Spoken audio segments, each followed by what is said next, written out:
What's going on, guys? Hope you all are having a great day out there today.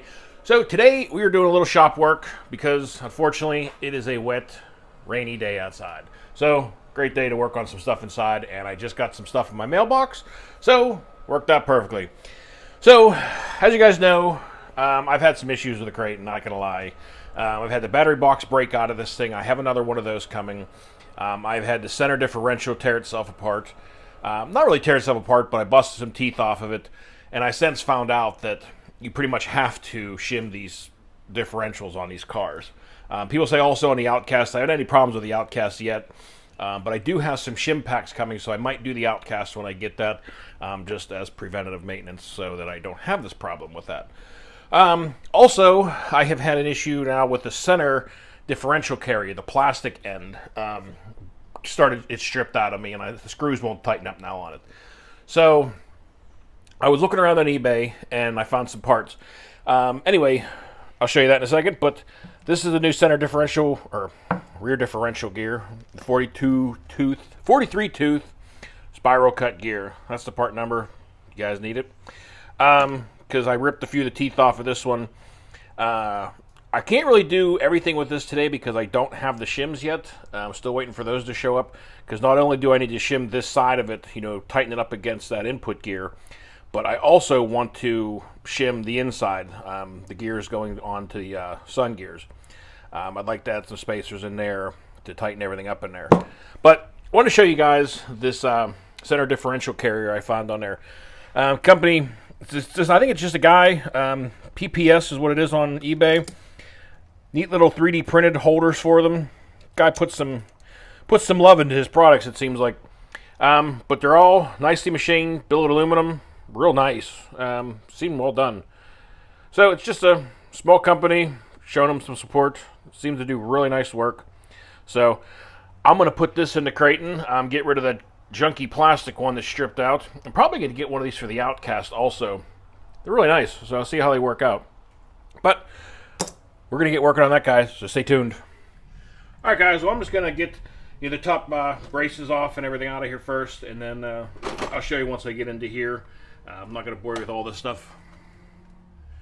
Alright, guys, well, I got the center diff out of here now.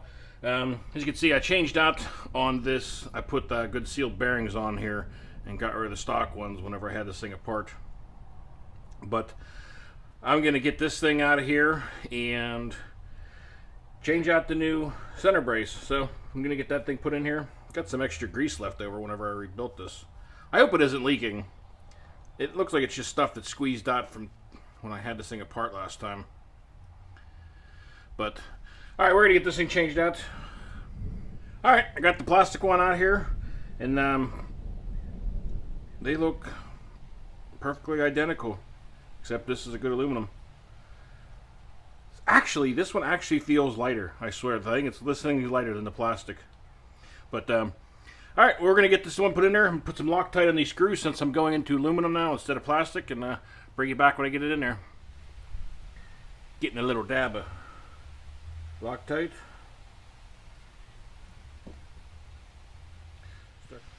Alright, guys, she is all mounted up in there. Fit perfectly. Nice fit. Looks great. So, now it's just going to get the center diff back in here and get this thing back together.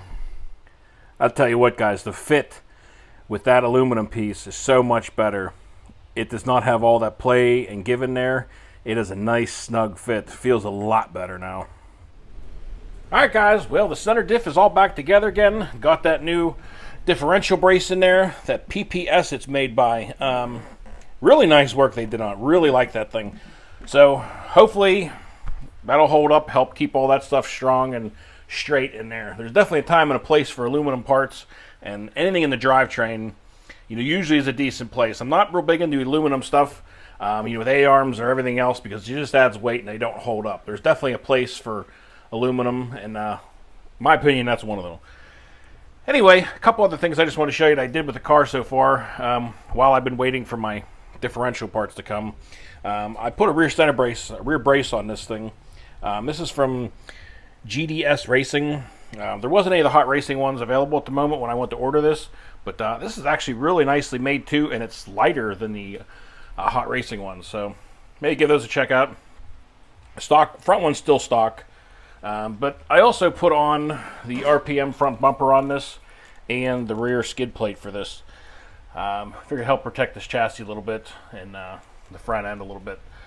But the RPM stuff I've always been really happy with. You know, I still have the stock A-arms on this thing. I'm going to leave them on there until they break. You know, I have been having some issues with screws ripping out of the RPM A-arms, but looking back, as many times as, you know, the screws come in and out of those things with busting and bending shocks as I've done, you know, the screw holes wear out. That's probably kind of just normal wear and tear. So I can't fault them or their product for it, really. But anyway, guys, that is it for the moment. I'm going to resume this video when I get the rest of my rear differential parts. I was going to tear this apart and put this gear on there, but I don't want to tear it apart until I have the shims for the inside gears and for the sun gear stuff. So I'm going to resume this when the shim comes, and see you then. Damn, guys. While I was down there in the basement, I don't know if a microburst or a tornado or something came through, but it made a disaster of my backwoods. There is like 3 trees down in there now, and as you can see, the driveway is a mess. Holy cow. All right, guys. Well, it is the next day, and there was a package at my front door this morning. So the shims showed up early, too, which is always a nice thing. So we are going to get this rear differential finished up now. So I got my gears, got my shims, and we're going to get working on this thing. These are the Techno gears, TKR 1222s, and these I'm hoping are the correct ones because I don't understand the writing on some of this, and the part numbers that I ordered are not on this package, so I'm hoping that this is the correct one. But we're going to give this a try. This is my first shot at doing the shimming on these, so this will be a little learning experience, so don't judge me. Let's get started. All right, guys, so I'm going to get the rear diff opened up again, get these gears out of here, get this thing cleaned up a little bit, and start shimming these in a little bit. All right, guys, well, I got this thing opened up here, getting the gears out of it. So I know these gears aren't very old, but while I'm in here, I'm going to change out and put some new sealed bearings in this thing. Figure, got to be better for it, be able to have this thing covered up and not letting all the moisture and mud and water and stuff in there, right? One piece of advice I would definitely give you when you're doing this is, you know, I'm pulling this apart very slowly, so I'm not, sorry if I'm not recording some stuff, but I'm just trying to pay close attention to what I'm doing since this is the first time I'm doing it. But pay close attention and slowly take this stuff apart so that you can make sure that where everything was.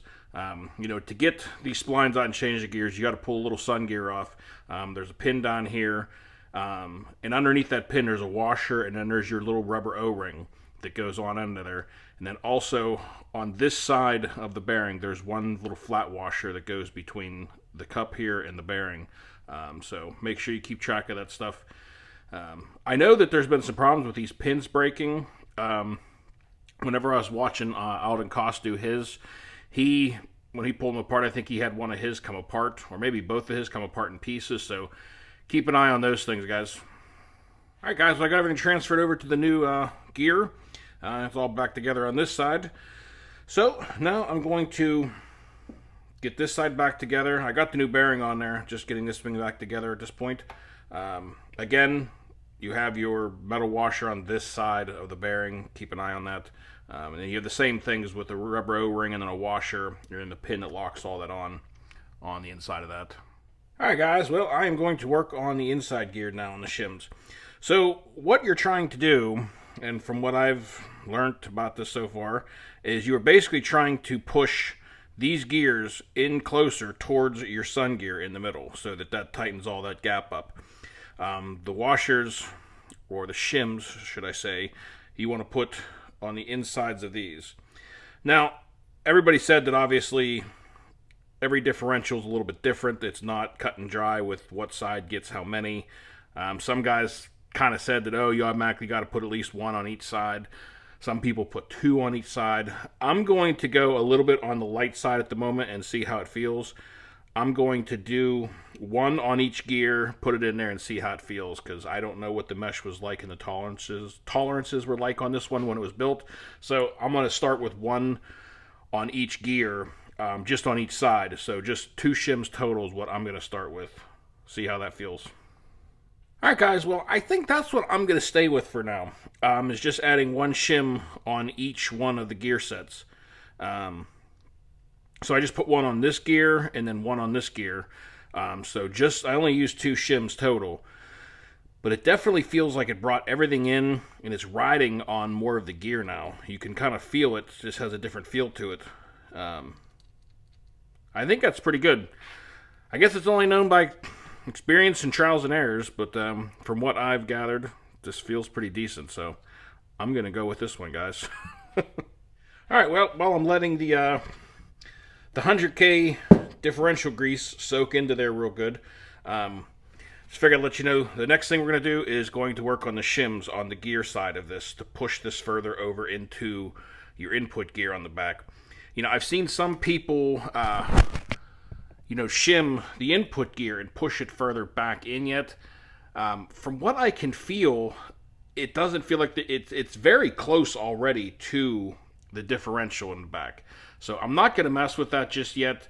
I'm kind of doing this in some baby steps and seeing how it feels and messing around with it before I go too crazy. So next we're going to work on this, though, once the grease settles in there and I get this back together. All right, guys, I got the rear diff all back together again. Feels pretty nice. You can definitely feel it's grabbed a little bit more of the gears. Like, it's not tight, but you can feel like it's got more contact in there, it seems. If that makes any sense. But, all right, well, now we're going to get working on shimming this thing over a little bit closer to the input gear. So let's get started on that.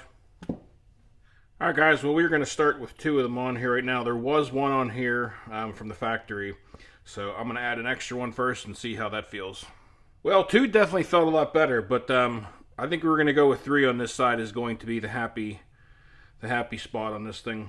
So these things can be a little bit of a pain in the ass to get lined up also when you're trying to get it in that little slot, where this rides in the bearing. So be gentle and be slow about it.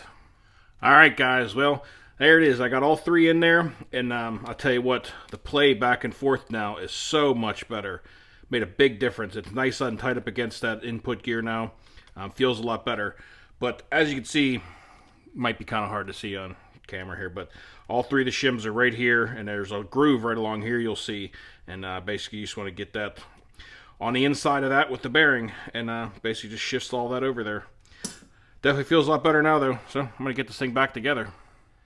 So, guys, what I wanted to just let you know real quick also, when you guys are doing this, some of you watching this and have already done it probably 100 times, but anyway, be careful when you're putting this cover back on, because the shims, you got to get them just right down inside the bearing carrier down there, but you don't want to just force this on there. You got to be real slow and careful about it. What I did was kind of use, one of my drivers here to slightly push in on that shim to get that to seat back down, because if you just push this down, you might bend one of those shims over and then you got to start over again. So just be careful when you're putting that back on.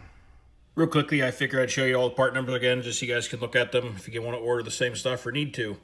The Mugen, the EO206 diff washer set, Techno TKR1222, and this is for the rear diff gear, the AR310497. Figured I'd show you also today I got in some sweet slime lime rims and tires for the Typhon. Finally got some new treads on this thing. The other ones were beat. The foam in the other ones were completely gone. I mean, there was nothing left in there. But these ones don't feel too bad. They're kind of similar to those ones I had blow out. And I know Rocky had problems with his also, but the compound on these are a lot stiffer. So we'll see how they hold up. All right, well, she's all back together again. The only thing left is to throw a battery in it and see how it sounds and how she runs. Hopefully better. Hey, also, I did one little thing to kind of temporarily jerry-rig my battery tray in here, and it could be kind of a permanent fix if there's, if I keep having these break. I was at Home Depot, and I'll try and find a picture and put it up on there.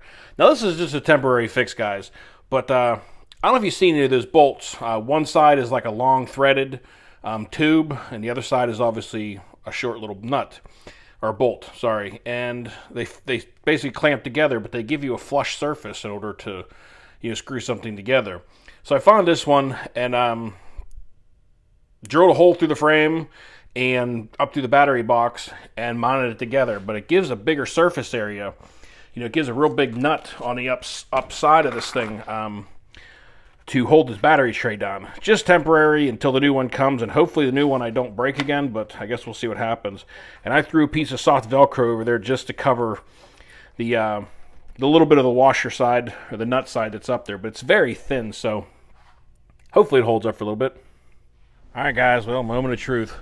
Let's see if it's got this terrible noise under load anymore. So far, so good. Whoa!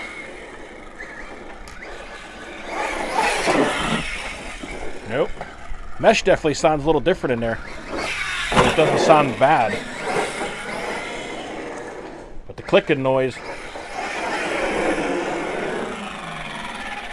is gone. Awesome.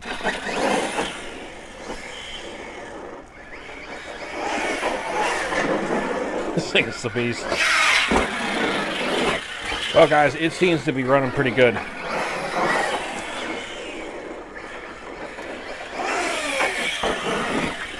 I guess we'll see how she holds up. See if I did a decent job or not.